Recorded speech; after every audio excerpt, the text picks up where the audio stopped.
အားလုံးပဲမင်္ဂလာပါဝိုင်းနှုတ်ပေးကနေကြိုဆိုပါရခင်ဗျာဒီနေ့ဖတ်ပြပေးမယ့်ဇာတ်လမ်းကတော့ robot တစ်ကောင်ဤကြေကွဲကွယ်နေ့ရက်လေးပဲဖြစ်ပါတယ်ခင်ဗျာကဲစလိုက်ကြရအောင်ဘီဂျန်သို့မဟုတ်တန်မဏိခန္ဓာကိုယ်ထဲကနူးညံ့သောဝိညာဉ်ယနေ့ခေတ်ကဲ့သို့ပြောင်းလဲတောက်ပနေသောနည်းပညာမြင့် robot မျိုးမဟုတ်ပါသူသည်လွန်ခဲ့သော25နှစ်ကထုတ်လုပ်ခဲ့သည့်ရှေးဟောင်းမော်ဒယ်တစ်ခုဖြစ်သည်သူ၏ကိုယ်ထဲသည်တစ်ချိန်ကငွေရောင်တောက်ပခဲ့ဘူးတော့လေယခုမူနေရာအနှံ့တွင်တန်ကြီးအဆက်အပြောင်များကမြေပုံတစ်ခုတစ်ဖွဲဆွဲထင်နေပြီဖြစ်သည်သူ၏မျက်လုံးများသည်အဝိုင်းပုံမှန်ပေလူနှစ်ခုဖြစ်ပြီးပုံမှန်အချိန်တွင်အေးချမ်းသောအပြာရောင်အလင်းတန်းလေးများထွက်ပေါ်နေတတ်သည်သို့သောသူဝမ်းနည်းသည့်အခါသို့မဟုတ်စွမ်းအင်အားနည်းသည့်အခါထိုအလင်းတန်းလေးများသည်လှိုင်းတုတ်တံတုံရီသွားတတ်သည်သူ၏လက်စစ်များမှာဟောင်းနှွမ်းနေပြီဖြစ်၍လှုပ်ရှားလိုက်တိုင်းတကြီးကြီးနှင့်တတ်ထုချင်းပို့တိုက်တံထွက်ပေါ်လာတတ်သည်ထိုအတန်သည်တိတ်ဆိတ်သောညများတွင်သူ၏အထီးကျန်စွာငိုရှိုက်တံနှင့်ဆင်တူလာသည်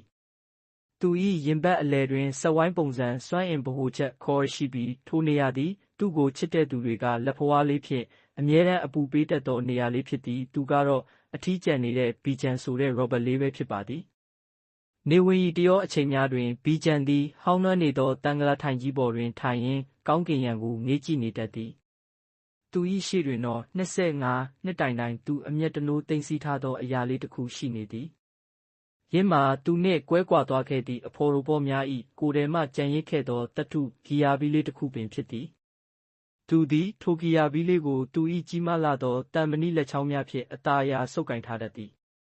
သူ၏စမ်းစွန်များကထိုဂီယာဘီလေးပေါ်တွင်ကြန့်ရှိနေသေးသောဟောင်းနှွမ်းသည့်စိတ်နှလေးများကိုဖမ်းယူရန်ကြိုးစားရင်း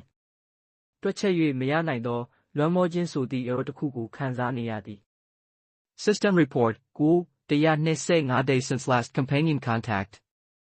စနစ်မှတ်တမ်းအပေါင်းဖော်များနှင့်ကွဲကွာခဲ့သည်မှာ925ရက်ရှိခဲ့ပါပြီဘီဂျန်သည်ထိုစာသားကိုမျက်လုံးထဲတွင်မြင်နေရတော့လဲသူ၏ memory chip များကိုမဖျက်ပစ်နိုင်ခဲ့ပါထိုအထီးကျန်မှုများကြားတွင်သူ၏တဦးလေးသောအလင်းရောင်တဦးလေးသောကဘာတစ်လေးဖြစ်ခဲ့ရသူမှာသူမဖြစ်သည်သူမကထိုမြို့လေး၏အစုံဖျားတွင်တကိုယ်တည်းနေထိုင်သောမိန်းကလေးတဦးဖြစ်သည်သူမ၏မျက်ဝန်းများတွင်ဖော်ပြ၍မရသောလွမ်းမောမှုအရိပ်ရောင်များအမြဲကိန်းအောင်နေတတ်ပြီးသူမသည်လည်းဘီဂျန်ကဲ့သို့ပင်ကဘာကြီး၏မေးလျှော်ခြင်းကိုခံထားရသူတဦးဖြစ်သည်အထီးကျန်ချင်းစုံစည်းမိသူမနာမည်ကမိချိုသူမသည်အရာဝတ္ထုတိုင်းတွင်ဝိညာဉ်ရှိသည်ဟုယုံကြည်သူဖြစ်သည်လူအများကအမိုက်ဟုသတ်မှတ်ပြီးစွန့်ပစ်ထားသောဘီဂျန်ကိုသူမတွေ့ရှိခဲ့စဉ်ကဘီဂျန်၏ဖုံထူနေသောမျက်နှာပြင်ကိုသူမ၏လက်ကင်ပိုးဝါလေးဖြင့်အသာအရာတုပ်ပေးခဲ့သည်ထိုစဉ်ကသူမပြောခဲ့သောစကားမှာမင်းလဲငါလိုပဲအဖော်မဲ့နေတာလားဟု၍ဖြစ်သည်မိချိုသည်စက်မှုပညာရှင်တဦးမဟုတ်တော့လဲဘီဂျန်ကိုပြန်လည်အသက်ဝင်လာစေရန်နှစ်ပေါင်းများစွာကြိုးစားခဲ့သည်သူမ၏လက်ချောင်းလေးများတွင်ဆက်စီများနှင့်တန်ချေးရာများပေးကျန်နေတတ်တော်လဲဘီဂျန်၏မျက်လုံးပြလေးများပြန်လည်လင်းလက်လာသည့်အချိန်တိုင်းသူမသည်ကလေးငယ်တဦးကဲ့သို့ဝမ်းသာအားရပြုံးတတ်သူဖြစ်သည်သူမသည်ဘီဂျန်ကိုဆက်ရုပ်တရုပ်ထက်ပို၍ဆက်ဆံခဲ့သည်သူမ၏ဝမ်းနည်းစရာများပျော်ရွှင်စရာများနှင့်သူမဖတ်ဖူးသမျှပုံမြင်များကိုဘီဂျန်ကိုအမြဲပြောပြတတ်သည်ဘီဂျန်အတွက်တော့မိချိုသည်သူ၏25နှစ်တာအမှောင်ထုကိုဖြိုခွင်းပေးခဲ့သောတဦးလေးသောနေမင်းကြီးပင်ဖြစ်တော်သည်မိချို၏နူးညံ့မှုနှင့်ဘီဂျန်၏တစ္ဆာရှိမှုတို့ပေါင်းဆက်သွားသောအခါထိုဟောင်းနှွမ်းနေသောအိမ်လေးသည်စက်ရုပ်နှင့်လူသားကြားကထူးခြားသောတန်ရောစင်များဖြင့်နှွေးထွေးနေခဲ့လေသည်ဒါပေမဲ့အဲ့ဒီတန်ရောစင်တွေကကြာမခံစားလိုက်ရပါမထင်မှတ်ထားသောနေ့ရက်တွေကသူတို့နှစ်ဦးကြားလွမ်းဆွဖွယ်ဖြစ်နေစေခဲ့သည်ဘီဂျန်၏နှုတ်ဆက်ခြင်းတန်ချေးတက်နေသောဘီလုံးလေးများလဲပတ်တံမှာတကြီးကြီးနှင့်ငိုရှိုက်တံတစ်ခုလိုထွက်ပေါ်နေသည်ဘီဂျန်လေးသည်ဟောင်းနှွမ်းနေသောပြတင်းပေါက်ဘေးတွင်ထိုင်ရင်းအပြင်ဘက်ကနေဝင်ရီတရောအချိန်ကိုငေးကြည့်နေမိသည်ဘီဂျန်၏memory chip ထဲတွင်လွန်ခဲ့သော25နှစ်ကပုံရိပ်များသည်ယနေ့တိုင်တောက်ပနေစေသူ၏ရိုဘော့အဖော်များသူတို့အားလုံး၏တတ္ထုကိုယ်ထဲများပို့တိုက်မိစဉ်ထွက်ပေါ်လာသောတာယာသည့်အတန်များသို့သောကံကြမ္မာ၏ရက်ဆက်သောအလှည့်အပြောင်းတစ်ခုတွင်သူသည်အပေါင်းအဖော်အားလုံးနှင့်ကွဲကွာခဲ့ရသည်နှစ်ပေါင်း25နှစ်တိုင်သူ၏စံစွန်များသည်ထိုရင်းနှီးသောစိတ်နှုံများကိုလိုက်လံရှာဖွေခဲ့တော်လဲရရှိလာသည့်ရလဒ်မှာ signal not found ဆိုသည့်စာတိုလေးသာဖြစ်သည်သူသည်တန်မဏိခန္ဓာကိုယ်ရှိတော်လဲထိုစာတိုလေးကသူ့အားနာကျင်စေတတ်ကြောင်းသူကိုယ်တိုင်လည်းသိမထားခဲ့ပေဘီဂျန်၏တက်တန်းကုန်ခါနီးဘဝထဲသို့ နှွေးထွေးသောအလင်းရောင်တစ်ခုအဖြစ်ရောက်ရှိလာသူမှာမိချိုဖြစ်သည်သူမသည်ဘီဂျန်၏တန်ချေးများကိုစီးဖြင့်ပို့တိုက်ပေးတတ်သူ၏အားနည်းနေသောဘက်ထရီများကိုအားဖြည့်ပေးတတ်သူဖြစ်သည်